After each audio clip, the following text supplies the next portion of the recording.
What's up, Navigating Academia family? This is Dr. J. Phoenix Singh coming to you to be able to answer a valued viewer's question. You guys know I love you, so please do make sure to smash that like button. Take a second right now to be able to do it so that you don't forget later on. Helps to be able to repay me for my time, to be able to answer these questions for you, and at the same time it helps to be able to make sure that the YouTube algorithm optimizes itself to be able to show this channel's content to as many new viewers as possible. Now, if you happen to have stumbled across this video, get out! No, I'm kidding. We love having you here. I have way too much fun doing this, I swear to God. Alright, so the question today comes from Ishak.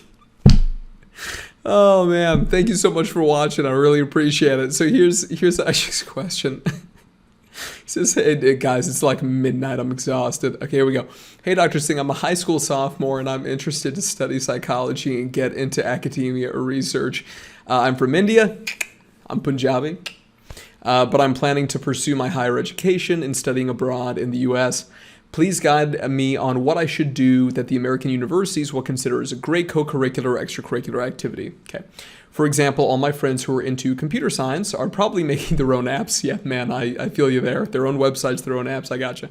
What can I do in psychology to impress my dream schools? Ishak, love from India, love right back. Also make some videos useful for high schoolers. Guys, if any of you are high schoolers, or maybe you're like new undergrads who are like just getting into the game and want to apply for grad school, please do let me know some of the things that you think would be helpful questions for me to answer for high schoolers. That would be really helpful for me. Because I want to make sure that the content on this channel is relevant for as many different groups of individuals as possible, okay?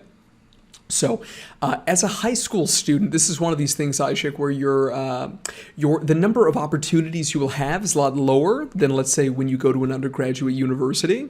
The key, especially in the United States, is that the way that most of these undergraduate admissions offices work is that they're trying to build a class. And when I say a class, I don't mean like a group of individuals who are in one classroom.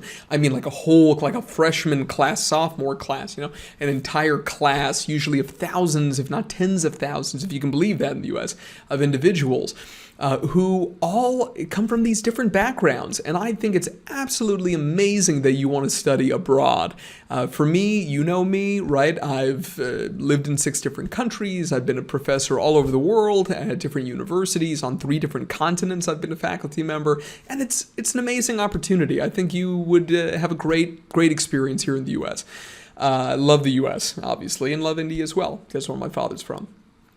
So in terms of some things that you may want to take a look at, because there are very limited opportunities for doing things like working in a psychiatric clinic, for example, you know, working as a behavioral coach, some of the things that I would recommend would, number one, would be working with kind of a geriatric population. So volunteering, for example, at a home for the elderly, for older adults, right?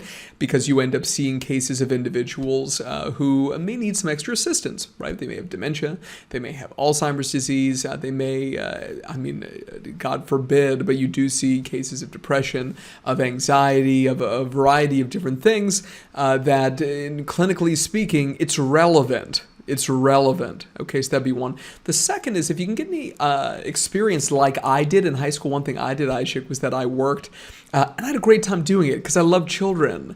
And so I wanted to work with kiddos who were diagnosed with any number of different types of developmental disabilities, right? And so, for example, working with individuals diagnosed with autism, individuals who were diagnosed with a variety of different pervasive conditions. So, for example, Down syndrome, for example, individuals diagnosed with mental retardation at different levels of severity, you name it. It was so fulfilling, and it was something where oftentimes when we end up hearing about diagnoses, or we read books, or we see TV shows and these things, it's very depersonalizing. It removes you from the level of the individual, of recognizing that this is a person just like anybody else, right? And there's a lot of beauty in that in terms of taking it from something that's more in the textbook to something that is kind of more real life. And also for you to be able to ensure that it's something that working with clinical populations is something that you're not only academically interested in, but you're interested in terms of for a potential career. Because this can be something that I have a number of friends who the second that they started working in any kind of a clinical capacity, they immediately were like, this is not for me. it's not for me for any number of reasons. For me, I still remember when I got my first set of clinical experiences, and I realized that, especially when it comes to working with individuals with very severe and pervasive mental illness, that I really was taking it home, especially when there were children involved. I was taking that home with me, that stress, that strain, and so forth. And that's an important thing for you to take into consideration. And the only way that you're going to learn it, mate, is by going out and actually getting some practical experience. Okay? So those would be, I would say, kind of the two most readily available opportunities that most individuals who are high schoolers have. Now, it could be the case that you could also volunteer in a hospital. Anywhere where you can come into contact with individuals who would be classified as a quote-unquote vulnerable or sensitive population, and especially if you can find a group of individuals where the morbidity of a psychiatric diagnosis is higher, right? Meaning that it's more prevalent in that population. What I'm just trying to do is to be able to get you exposed to these sorts of populations so that you can essentially show that you care about helping and all these things, whatever, in terms of giving back. You don't need to make money doing these things, understand? And I think that you understand that because you say co-curricular, extracurricular activities, right?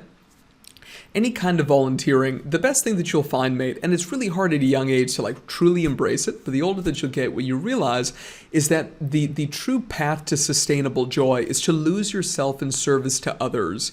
The older that I get, the more that I realize that, especially over the last 3 or so years, it's been like alarmingly clear to me. So anyway, that's my guidance for you. I hope you enjoyed the video. Thank you again for watching. All my love to the family in India, and I will talk to you guys soon. Peace.